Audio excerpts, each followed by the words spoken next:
Hello, welcome to my channel. ఈరోజు ఈ వీడియోలో మనం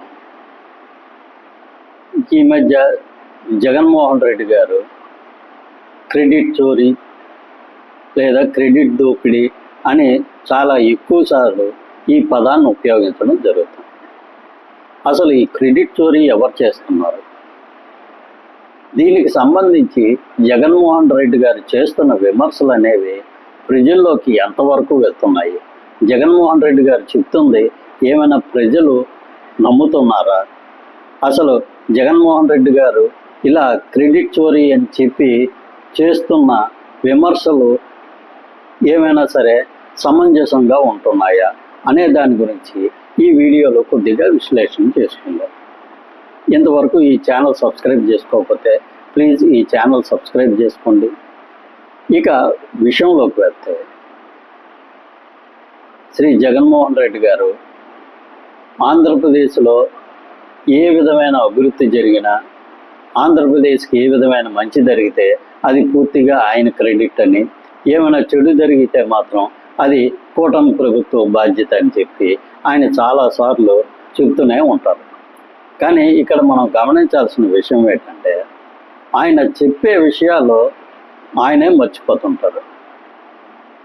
ఆయనకి నిజంగా తెలిసి మాట్లాడతారా తెలియక మాట్లాడతారా అనేది మనకు తెలియదు. కానీ ఆయన ఏమనుకుంటారంటే ఎప్పుడో ఏదో ఒక వ్యాఖ్య చేస్తారు, కానీ అది ప్రజలు గుర్తుపెట్టుకోరు కదా అని చెప్పి దాన్ని పక్కన పెట్టేసి దానికి విరుద్ధంగా ఇంకొక వ్యాఖ్యలు చేయడం మొదలు పెడతారు.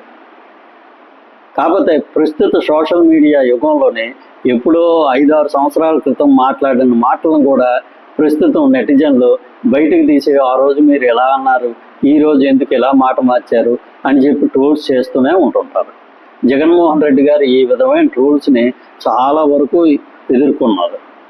ఉదాహరణకి ఈ గూగుల్ డేటా సెంటర్ గురించే మనం తీసుకుంటే, ఈ గూగుల్ డేటా సెంటర్ విశాఖపట్నంలో వస్తుందని సామాజిక మాధ్యమాల్లోనే పేపర్లోనే సమాచారం వచ్చిన తర్వాత వైఎస్ఆర్సీపీకి సంబంధించిన సోషల్ మీడియా, అదేవిధంగా వైఎస్ఆర్సీపీ అనుబంధ ఛానల్స్లోనే చాలా వరకు గూగుల్ డేటా సెంటర్ వస్తాయి, ఏంటి గొప్ప ఏంటి, డేటా సెంటర్ అంటే అదేమైనా లక్షల్లో ఉద్యోగాలను ఏమైనా తీసుకొస్తుందా, లేదంటే వేల్లో ఏమైనా ఉద్యోగాలు తీసుకొస్తుందా, డేటా సెంటర్ అంటే కేవలం ఒక గొడవం లాంటిది, అక్కడేమో ఆ గొడవంలో మిషన్లు పెడతారు, అక్కడ 4-5 వాచ్మెన్లు ఉంటారు, ఆ గొడవనికి తలుపులు వేసేస్తారు, ఇంతకు మించి గొప్పగా ఉద్యోగాలు వచ్చే అవకాశం లేదు అని ఈ విధమైన విమర్శలు ఆ సమయంలో చాలాసార్లు చేశారు.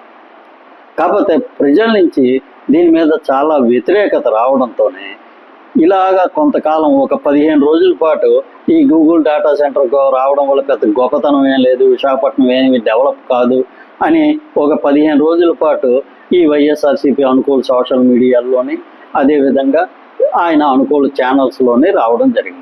కానీ ప్రజల్లో దీని మీద, గూగుల్ డేటా సెంటర్ మీద చాలా భారీ ఎత్తున సానుకూలత రావడంతో సడన్గా ప్లేటు మార్చేసి అప్పుడు జగన్మోహన్ రెడ్డి గారు రంగంలోకి దిగి అసలు గూగుల్ డేటా సెంటర్ నేనే తీసుకొచ్చాను, అదానీ గారితో మాట్లాడి గూగుల్ డేటా సెంటర్ తీసుకురావడంలో నా పాత్రే ఎక్కువగా ఉంది, ఇక్కడ చంద్రబాబు నాయుడు గారు క్రెడిట్ చోరీ చేస్తున్నారు అని సడన్గా మాట మార్చడం జరిగింది. అదేవిధంగా ఇక్కడ Arcelor metal Nippon steel India limited అని ఒక భారీ ఉక్కు కర్మాగారం నక్కపల్లిలో ప్రారంభోత్సవం చేసుకోవడానికి ముఖ్యంగా ఈ భూమి పూజ చేయడం జరిగింది. ఇది చేసిన ఒక 2 రోజుల్లోనే మళ్ళీ ఈ ఛానల్స్ ముందుకు వచ్చి పత్రికాముఖంగా ఈ ఆర్సిలర్ మెటల్ అనేది నేనే తీసుకొచ్చాను, అసలు చంద్రబాబు నాయుడు గారికి ఆయన ముఖం చూసి పెట్టుబడులు వచ్చేంత సీన్ ఉందా ఆయన ముఖానికి అని ఈ విధమైన వ్యాఖ్యానాలు చేయడం అనేది చాలా వరకు ఆయనకు కానీ ఆయన పార్టీకి కానీ ఏమాత్రం సానుకూలత చెందే అవకాశం లేదు. ఇలా ఒక వ్యక్తిని, ఆయన రూపాన్ని పర్సనల్గా టార్గెట్ చేయడం అనేది నిజంగా జగన్మోహన్ రెడ్డి గారి సంస్కారం ఏ స్టేజ్కి వెళ్ళిపోయిందనేది ఈ విమర్శ చూస్తే మనకు అర్థమవుతుంది. ఈరోజు పెట్టుబడులు రావాలంటే అక్కడ చీఫ్ మినిస్టర్ ముఖాలు చూసి ఏమైనా పెట్టుబడులు వస్తాయా? పెట్టుబడులు రావాలంటే దానికి సంబంధించిన గ్రౌండ్ వర్క్ చేయాలి. పెట్టుబడులు పెట్టే వారికి మనం చాలా వరకు రాయితీలు ఇవ్వాలి. మన దగ్గరే మన రాష్ట్రంలోనే ఎందుకు పెట్టుబడి పెట్టాలి అనే దాని గురించి ఆ పెట్టుబడిదారుల్ని కన్విన్స్ చేయగలగాలి. ఇలాంటి ఎన్నో బ్యాక్గ్రౌండ్ వర్కులు చేస్తే తప్ప పెట్టుబడులు రావు. కానీ ఎవరో తీసుకొచ్చిన పెట్టుబడిని నేనే తీసుకొచ్చానని చెప్పుకోవడం చాలా వరకు జగన్మోహన్ రెడ్డి గారు ఇటువంటి విషయాలు మానుకుంటే చాలా మంచిది.